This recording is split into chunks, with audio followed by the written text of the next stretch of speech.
who are working as your senators and your legislators are doing a job, and they're doing the best job they can, and if they're doing a good job, they're taking the input of everybody. So your job is to make sure that you give them the input that you want them to have, and that they know where your point of view is. We say that if our members don't, if our members, legislators, cannot recognize them when they walk down the street or walk into a room together, we feel that our members have not done their job. And we empower everybody to go down when they're having a hearing or when there's a vote on the floor or something. We ask all our members to go down, stand outside, tell the legislators one more time what we want, why we want it that way. So we've been very successful that way too. Again, because of the fact that our members do that.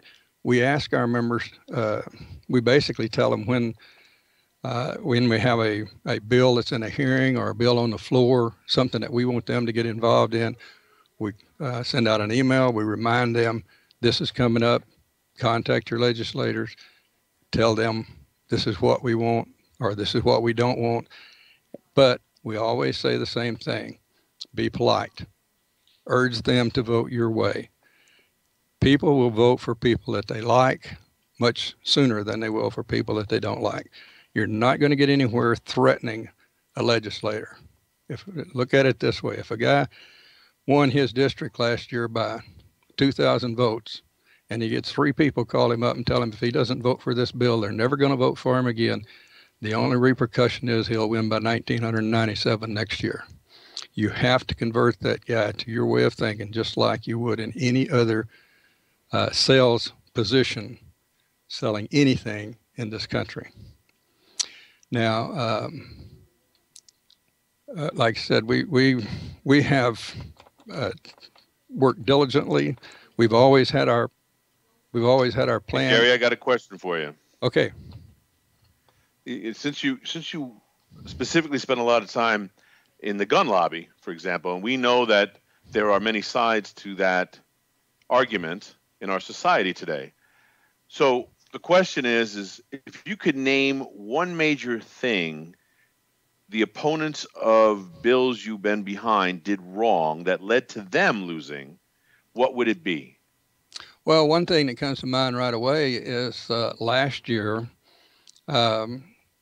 we passed HB 60 last year, which was called the Guns Everywhere bill by our opponents, by Michael Bloomberg and his money. If you remember, Gabby Giffords and her husband have a organization, I believe it's called American Solutions or something along those lines. I don't remember exactly what it is, but they have done a lot of lobbying against us. And just before it came up to a vote last year, they put out an email that said, if we can beat Georgia, we can beat anybody in the country. And believe it or not, that email got passed around to an awful lot of people, and I believe that did them more damage because now they've put the state of Georgia on notice that if we beat y'all, we're going to beat everybody. And I think that was a big mistake on their part. I'm not sure how they interact with their state legislators. I don't know whether they do a good job with that or not, but I do know that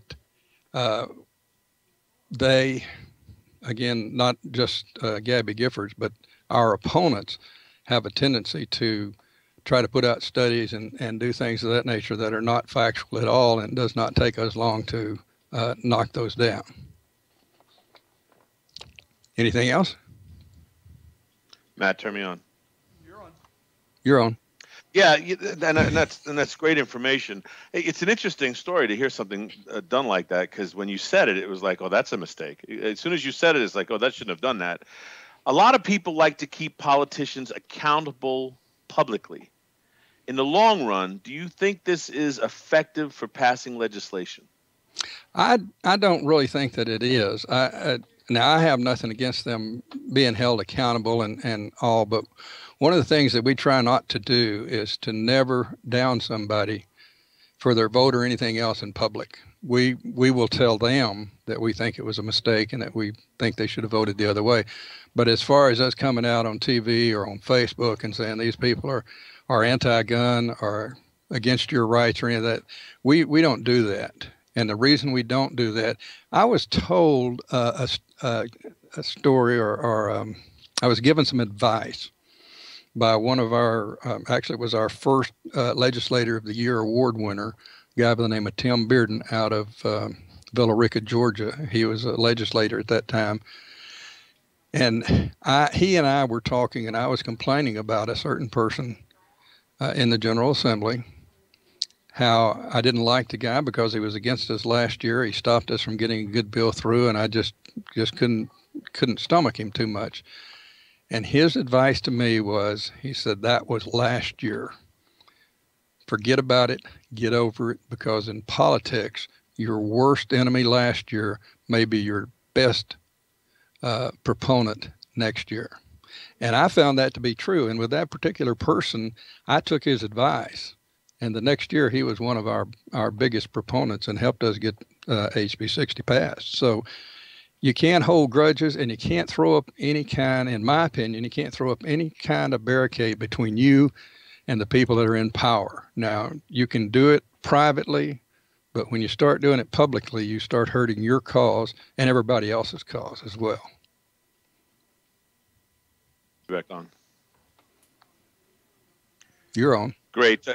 To give us an idea of what it takes for a successful state legislative campaign, how long had your organization been fighting before it successfully got a bill signed into law? We came into being in the summer of 2006. We didn't become an organization until February of 2007, and we got our first gun bill passed well, let's see, it would have been about March or April. I don't remember the date. I remember the effective date, but I believe it was April of 2008. So we were in business just a little over a year in our lobbying efforts. Now, the first thing that we did in 2006 was we went around and made ourselves known by filing some lawsuits against cities and counties. For instance, in Georgia and a lot of states, you have a preemption law that says that only the legislature can control firearms and say where you can carry it, where you can't. And that keeps you from having to carry around the law book, so you know whether you're legal in one city and not in the other, et cetera. So the gun laws are uniform across the table. And we had some counties that were prohibiting guns in their city and county parks. And we went and sued them, and then of course, we won that one, and then that led to more members and more members and more members because they saw that we were having success. But our first lobbying effort was in early 2000, probably somewhere around February of 2007, and our bill was passed the next year. Now, that's kind of fast, and it's hard to do that. We had a lot of things fall our way, but we did it the way that we were asked to do it, and that that it was recommended that we do it. And when we went into our first bill to lobby for our first one, our president sat down and said, "My name is Ed Stone. I'm president of GeorgiaCarry.org." Everybody in the room went, "Who is GeorgiaCarry.org?" The guy who was the committee chairman said, "I've never heard of this organization." But I can tell you that guy that was committee chairman in 2007 who said that knows who we are now because he's the Speaker of the House, David Ralston. So, and that's a fantastic success. From a lobbying standpoint and from maintaining due diligence on an issue, your issue, any issue, what do you suggest is the approach to continue relationships with the legislators so you don't have to deal with amendments or repeals of something that you've seen successfully legislated? Well, I believe it's the same thing as I just got through saying with the salesmanship. If you're a good salesman and you make a sale this year, you keep in contact with that customer. I have people that I call on a regular basis just to chew the fat with them. Don't even talk about the law. Just how are you doing this year? And we suggest everybody does that. And if you're in and understand and know your state representative or state senator, then it's easy for you to see him 2 or 3 times a year and talk to him and say how we're going, this kind of things we may be talking about next year, etc. But it's just a process of developing a relationship or a friendship in some instances over the years and the time that you spent. And the more that they feel they can trust you, the more they're going to call on you. Because especially in the gun rights, there's so many things that get blown out of proportion. And if they trust you, they will call you and say, I have this question from a constituent. Can you tell me what the answer is? And we're more than happy to do that any time that we're asked. When you are first approaching members of the legislature to discuss a bill, what do you recommend is the best forum to do that in? Is it more of a personal one-on-one? Is it you have to see the individual? Is it more of a town hall? What do you suggest is some of the ways to approach them that work the best? Well, I personally think that it's a personal relationship. In other words, if you're talking to people throughout the year, if you've helped your legislator get elected, then they're going to know who you are. You need to let them know who you are before you go in and say, I want this bill passed, as far as I'm concerned. Yes, you do need to let them know why you're there. But I like I said, to me, again, it's just like sales. I go in, if I'm going into a sales call, I don't go in there and say, hey, I want you to buy this right now. I go in, how's the family? What happened last week? Things that are current that that are of interest to them that you might have read in the paper. Give me the scoop on what happened here. And then you talk to them through that, and then you say, by the way, how do you feel about this bill? We recently heard from a speaker who advocated a very confrontational form of politics and has the undeniable success to prove it, including setting state records for how much a ballot measure has been defeated by and stopping a significant tax bill. Is there a time and place, in your opinion, for confrontation? And if so, when would that be? Well, I'm sure there are always times for confrontation, but we've just been very successful not being non-confrontational, explaining what we want to do. They being the legislators, know where we stand and know what we can and can't do. And the closest thing probably that we've come to being confrontational of late was last year there was a bill that was a portion of a bill from the year before was reintroduced. And they just copied it off the previous bill, turned it in as a bill, and we went to the hearing and come to find out it was more anti-gun than it was pro-gun. It didn't start off to be that way. They didn't intend that per se, but in the previous bill there was an exemption for people with a Georgia weapons license. In this particular bill, that wasn't there, so it created crimes that were not there the year before. We left the hearing on a Wednesday afternoon. There was supposed to be a hearing on Thursday. I believe it was Thursday afternoon or Friday afternoon. We walked out of the room and we said, well, what are we going to do? We have no choice but to come out against this bill. And we came home. We put a notice on our web page that we were against it. We put out an update saying what was happening and how we were against it. And we they needed to contact the people on the Public Safety Committee and tell them that they were against it, and contact your representatives. This was in the House. Contact your representatives and tell them that we're against it. And we did that about 3 o'clock in the afternoon. And at 6:30 that night, I got a phone call from the Capitol saying we're working on that bill, trying to get it fixed before it's time for a hearing. And if we don't get it fixed to your satisfaction, we won't have a hearing. So that could have been called confrontational. I can tell you that the the committee chairman the next day thanked us and said he wanted to thank us for reminding them that the Second Amendment groups were watching them and making sure they didn't step out of line. And that's about as confrontational as we get. We'll come out and do that and have people call. And we don't suggest that people call them every day on a bill that's non-existent or nothing that's going to happen on a bill. But when the bill starts coming up for hearings, that's when we start contacting them. And then once the hearing has been completed, if it came out to our satisfaction, then we have our members call and say, we're for this or we're against this. But we don't run them through thousands of emails every day just to keep them looking through emails. We send our emails at what we call, or what we feel is a timely basis for them to arrive where they can make their decisions. A question from the chat room from Travis Smith.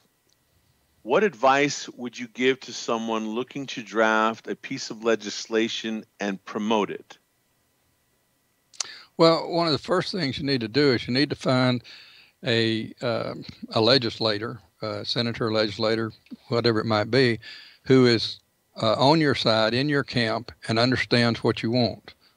Now, that can be done sometimes by going to the person, asking them, or a lot of times you go to the leadership positions and they'll tell you that they would like for this person to carry the bill. And they do that for several reasons. They use, as you know, we're talking politics here, so there's kind of little payoffs and pats on the back, and they'll say, I want this guy to carry this bill because his people in the district need to know where he stands on that. So they're for the bill, but you have to get somebody that people will listen to. Now, if you get somebody that has just come into office for the first time, and you go send them a bill that's controversial, at least in Georgia, it's not going to go anywhere. And I think that's probably true with most states. You work with the leadership and say, this is really what we would like to do. And then they will tell you if they have someone, or you can say, I would like for this person to carry it. And they will either agree or disagree. How do you determine, or what's your approach to determine if a bill is written properly? Well, that's one of the problems with politics. When we get the bill, they run it through the legislative council, and they look at it from the legal side and all that, and then we'll get a copy of that. And at that point, before it's introduced, normally we'll get to go through it and we'll agree that this is what is good or what should be changed. Anything that needs to be changed, then we'll ask that be changed. The problem is, once you start going through the hearings, then you have these little changes creep in that this guy wants to make or someone else wants to make, etc. And that's when the real work of trying to keep the bill pointed in the same direction comes. And that's when we have to work and say, look, we need to change this. We can't let this get through. But for the most part, we start off right at the beginning of what the gun bill that we're introducing or that we're having introduced. We start off at the beginning of the bill and we follow it all the way through. Well, Jerry, thank you so much for appearing on AtCon 2 today. We really appreciate you having you here, and all of the good conversation that you offered, and appreciate you having an interactive presentation, taking questions the whole time, and wish you more success with GeorgiaCarry.org, and look forward to working with you in the future. Thank you so much, Jerry. Well, thank you for having me, and anytime I can help you, you know how to get in touch with me. And anybody else out there, go to my website or go to our website and you'll find my contact information. I'll be more than happy to discuss anything I've discussed today or anything else we can help with. And that's GeorgiaCarry.org, everybody.